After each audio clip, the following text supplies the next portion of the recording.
There are not too many games that include Final Fantasy in the title that I haven't finished. The original game, released in 1987, is at the top of a very short list. The first question I asked myself before picking this up was, can you get nostalgic about something you didn't actually play during your childhood?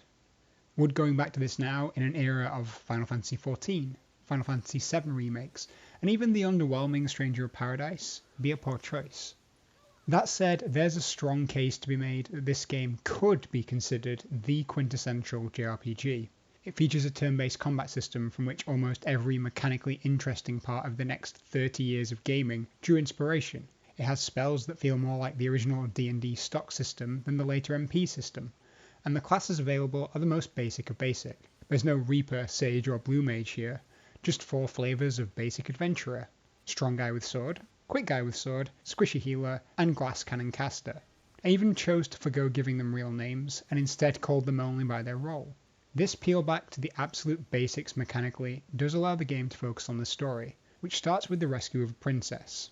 A rescue, I might add, that takes no time at all compared to Mario trying to extract Peach from Bowser's clutches. What follows is a quest to restore balance to the elements of the world with 4 crystals, and in turn save everyone from impending calamity. You are the Warriors of Light, the original Warriors of Light, and your journey to defeat chaos is legendary. Or at least it was, in 1987. The enemies you meet along the way are varied enough, and there are some genuine fights that you need to prepare for, but the greatest difficulty this game throws at you does not come from any individual enemy, even the crushing war mech. This game's difficulty mainly comes across via a lack of any quality of life features we've come to expect from modern games, which in turn doesn't really make it a difficulty curve, rather just an inconvenience. You have to pay and sleep at an inn to heal. You have to pay to resurrect a character or burn through a powerful spell stock if they fall in battle, and you need an item or spell to remove status effects. Sleeping is not the cure-all it is in modern games, and expecting fast travel is asking a little bit too much. For its time, this would have also been quite difficult in terms of the actual combat. There are certainly some difficulty spikes that I can see tripping a couple of people up, particularly if this was the first JRPG you were ever to play. Yet, what reveals the original Final Fantasy's flaws better than almost anything else is ironically one of the quality of life improvements that was added here. I played the entire game using auto battle heavily. This is a new feature that's been added to a lot of the remakes and re-releases of this game over time, including this Pixel Remaster. This gives each party member the attack command on repeat, and nearly every enemy in the game fell to that without any thought or input from me. This is likely because the game's true difficulty lies only in the form of attrition. Enemy encounters here are more frequent than I can recall in any subsequent Final Fantasy title, and trying to fully explore a dungeon was often a test of my patience rather than my ability to play a turn-based JRPG. If you bring enough potions, antidotes and cures with you, or you manage to keep your white mage alive and with spell stocks remaining, you're going to be fine. This game seems to rely on that being the case for its challenge. Once you can afford to pay for your own potions, high potions, and to keep your white mage in enough spell stocks, you are basically invincible. That said, were you to run out, then you're pretty much dead in the water. You're almost going to have to load a save at that point, at least until you get spells like teleport and exit, which can get you out of a bind quickly. These are relics of what came to be known as 90s game design, and it's these that invoke the feeling of nostalgia. Knowing failure wasn't just a retry button away from success, and that death has genuine consequences for the unprepared, is part of what makes games of that era interesting and challenging, as well as maddening and frustrating. Finding the right side of this line to be on at any time proved difficult in the 90s, but another quality of life improvement, autosave, does help this game feel like less of a chore.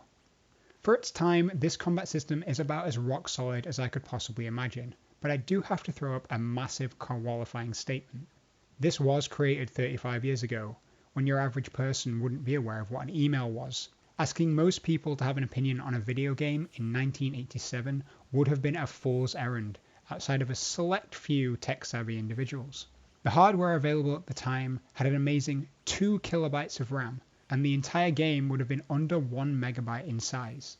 The Steam version of this game is little over half a gigabyte, which puts it at around 500 times the size of the original. Yet, in spite of these improvements, this game has aged poorly. The sale price on Steam at less than £10 tells you everything you need to know. It sits alongside heavily discounted full-price games and most indie titles. Compared to a modern game, there is not enough here in terms of length, complexity, story, graphics, or mechanical depth to justify anything more as an asking price. At the risk of angering an army of die-hard Final Fantasy fans, there's a reason that games in this franchise have evolved to be successful over the years. The key word in that sentence is evolved. While there are some suspect spin-offs, each mainline Final Fantasy game has made progress. It stepped forward, tried to incorporate new hardware, software, engines, mechanics, quality of life features into gameplay. The reason we haven't actually had the final Final Fantasy is because this evolution keeps occurring. Playing this game makes me glad, as you can see just how far we've come in 30 years, and I can dream of what we might be doing when Final Fantasy XXVII hits the shelves. So in conclusion, yes, I do believe you can get nostalgic about a game you haven't played before, but you'll also find that a game like this makes you ever so grateful for what you have right now. Games were not better in the 80s and 90s.